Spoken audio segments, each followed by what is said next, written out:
नमस्कार दोस्तों स्वदेशी कंपनियों की अगर बात करें तो महिंद्रा आज हमारे देश की सबसे बड़ी और सबसे पुरानी कंपनियों में शुमार की जाती है, क्योंकि मजबूत व्हीकल्स बनाने के लिए मशहूर इस कंपनी के प्रोडक्ट आज सिर्फ भारत ही नहीं बल्कि पूरी दुनिया में ही इस्तेमाल किए जाते हैं। अब महिंद्रा कितनी सक्सेसफुल और भरोसेमंद कंपनी है, यह बात तो हम सभी जानते हैं। लेकिन क्या आपको पता है कि जिस कंपनी को हम हमेशा से महिंद्रा एंड महिंद्रा के नाम से जानते आए हैं, असल में इस कंपनी का नाम पहले महिंद्रा एंड मोहम्मद हुआ करता था। अब आज के इस वीडियो में हम आपको महिंद्रा कंपनी के इतिहास और उससे जुड़ी हुई कुछ ऐसी ही अनसुनी बातें बताने वाले हैं जिन्हें जानकर आप पूरी तरह से हैरान रह जाएंगे। तो फिर चलिए अब इस इंटरेस्टिंग वीडियो को शुरू करते हैं। तो दोस्तों, महिंद्रा कंपनी के सफर की शुरुआत साल 1892 से हुई थी, क्योंकि इसी साल ही इस कंपनी को स्थापित करने वाले जगदीश चंद्र महिंद्रा जी का पंजाब के लुधियाना शहर में जन्म हुआ था। जगदीश चंद्र महिंद्रा, जिसे कि जेसी महिंद्रा के नाम से भी जाना जाता था, वह अपने परिवार में मौजूद 9 भाई बहनों में सबसे बड़े थे।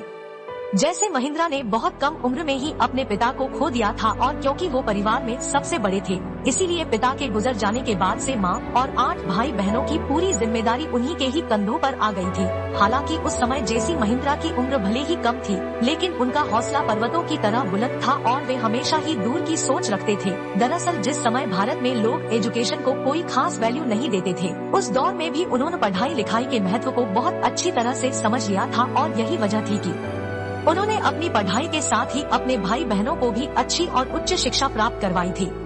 यहाँ तक कि उन्होंने अपने छोटे भाई कैलाश चंद्र महिंद्रा को हायर एजुकेशन के लिए कैम्ब्रिज यूनिवर्सिटी तक भेजा था और खुद जेसी महिंद्रा ने अपनी इंजीनियरिंग की पढ़ाई बॉम्बे के विक्टोरिया जुबली टेक्नोलॉजिकल इंस्टीट्यूट से पूरी की थी, जो कि आज के समय में वीर माता जीजाबाई टेक्नोलॉजिकल इंस्टीट्यूट के नाम से जाना जाता है।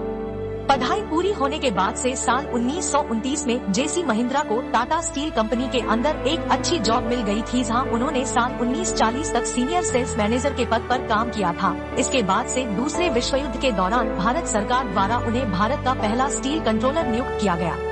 वहीं जेसी महिंद्रा के भाई कैलाश चंद्र महिंद्रा यानी कि केसी महिंद्रा की अगर बात करें तो फिर उन्होंने कैम्ब्रिज यूनिवर्सिटी से पढ़ाई पूरी करने के बाद से कुछ साल अमेरिका में ही जॉब की और फिर उसके बाद साल 1942 में उन्हें अमेरिका के अंदर इंडियन परचेजिंग मिशन का हेड नियुक्त किया गया। साथ ही 1945 में जब वह भारत वापस लौटकर आए तो उन्हें भारत सरकार की इंडियन कोल फील्ड कमेटी और ऑटोमोबाइल ट्रैक्टर पैनल का चेयरमैन बना दिया गया। हालांकि इसके बाद भी इन दोनों भाइयों को सरकारी और कई निजी संस्थाओं से भी बहुत बड़े बड़े पद ऑफर किए गए थे, लेकिन इन्होंने फिर किसी भी पद को स्वीकार नहीं किया, क्योंकि तब तक ये दोनों आपस में मिलकर अपना खुद का बिजनेस शुरू करने का मन बना चुके थे। दरअसल उस समय भारत अपनी आजादी के लिए लड़ रहा था और जैसे ही महिंद्रा को इस बात पर पूरा यकीन था कि भारत जल्द ही अपनी आजादी हासिल कर लेगा और साथ ही वे यह भी अच्छी तरह से जानते थे कि भारत के आजाद हो जाने के बाद से देश के अंदर स्टील उद्योग एक नई ऊंचाइयों को प्राप्त करेगा, इसलिए इन दोनों भाइयों ने अपना घर बेचा और अपने एक दोस्त मलिक गुलाम मोहम्मद के साथ मिलकर अपनी स्टील कंपनी की शुरुआत कर दी, जिसका नाम उस समय महिंद्रा एंड मोहम्मद रखा गया था। अब आज भले ही महिंद्रा अपने पावरफुल व्हीकल्स के लिए जानी जाती है, लेकिन सच यही है कि इसकी शुरुआत एक स्टील कंपनी के रूप में ही हुई थी। उस समय दोनों महिंद्रा भाइयों ने यह सोचा था कि वे मलिक गुलाम मोहम्मद के साथ मिलकर अपनी इस कंपनी को देश की सबसे बड़ी और सबसे कामयाब स्टील कंपनी बनाएंगे। लेकिन 1947 में कुछ ऐसा हुआ जिसने सब कुछ बदल कर रख दिया। दरअसल 1947 में जब देश का बंटवारा हुआ तो फिर मलिक गुलाम मोहम्मद भारत को छोड़कर हमेशा के लिए पाकिस्तान चले गए, जहां पर वे पहले तो वित्त मंत्री बने और फिर बाद में पाकिस्तान के तीसरे गवर्नर जनरल बने। और दोस्तों, इस तरह से अचानक भारत छोड़ने का महिंद्रा भाइयों और उनकी कंपनी पर बहुत गहरा असर पड़ा, क्योंकि इस कंपनी में मलिक गुलाम मोहम्मद की हिस्सेदारी भी काफी ज्यादा थी और जो कि पाकिस्तान चले जाने की वजह से वे कारोबार से दूर हो गए थे, इसीलिए उन्होंने कंपनी से अपनी पूरी हिस्सेदारी वापस ले ली थी। वो समय महिंद्रा कंपनी के लिए बहुत ही ज्यादा मुश्किलों से भरा हुआ था और तब ज्यादातर लोगों ने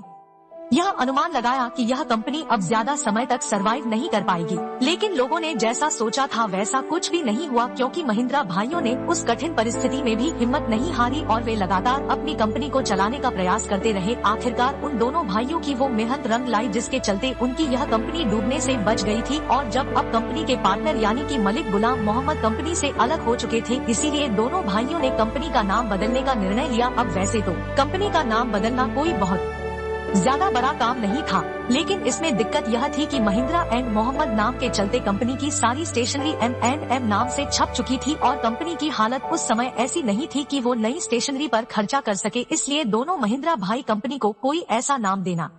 चाहते थे जिससे कि उनकी ये स्टेशनरी बेकार न जाए। इसीलिए काफी सोच विचार करने के बाद से कंपनी का नाम महिंद्रा एंड महिंद्रा रखा गया, ताकि इसका शॉर्ट नेम उसी तरह से बरकरार रहे और पुरानी स्टेशनरी भी वेस्ट न जाए।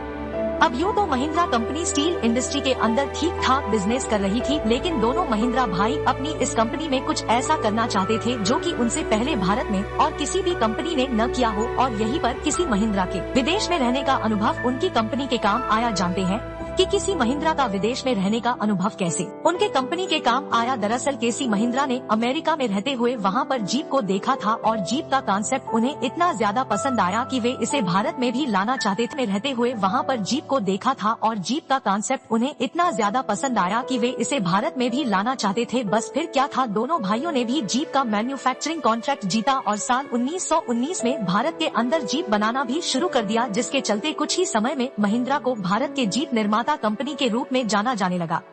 जीप मैन्युफैक्चरिंग में मिली इस कामयाबी के बाद से महिंद्रा ने फिर कभी भी पीछे मुड़कर नहीं देखा। दरअसल जीप बनाने के कुछ समय बाद ही महिंद्रा लाइट कॉमर्शियल व्हीकल और ट्रैक्टर की भी मैन्युफैक्चरिंग करने लगा था और देखते ही देखते सिर्फ कुछ ही सालों के अंदर ये दुनिया की सबसे बड़ी ट्रैक्टर निर्माता कंपनी बन गई। अब आगे चलकर साल 1951 में जगदीश चंद्र महिंद्रा और 1963 में कैलाश महिंद्रा का देहांत हुआ, जिसके बाद कंपनी महिंद्रा परिवार की अगली पीढ़ी के हाथों में आई। और दोस्तों, इस तरह समय के साथ इस कंपनी की डोर भले ही अलग अलग हाथों में जाती रही, लेकिन फिर भी यह कंपनी लगातार आगे बढ़ते हुए प्रोग्रेस करती रही। अब दोस्तों, अगर इस समय की बात करें तो इस समय महिंद्रा एक दो नहीं बल्कि 150 से भी ज्यादा कंपनियों का एक विशाल ग्रुप बन चुकी है, जिसमें Mahindra electric, Mahindra defence, Mahindra aerospace, Mahindra two wheelers, Mahindra education, Mahindra finance, tech Mahindra और जावा मोटो जैसी बहुत सी बड़ी बड़ी कंपनियों के नाम शामिल हैं। साथ ही महिंद्रा का यह बिजनेस दुनिया के 100 से भी ज्यादा देशों में फैला हुआ है,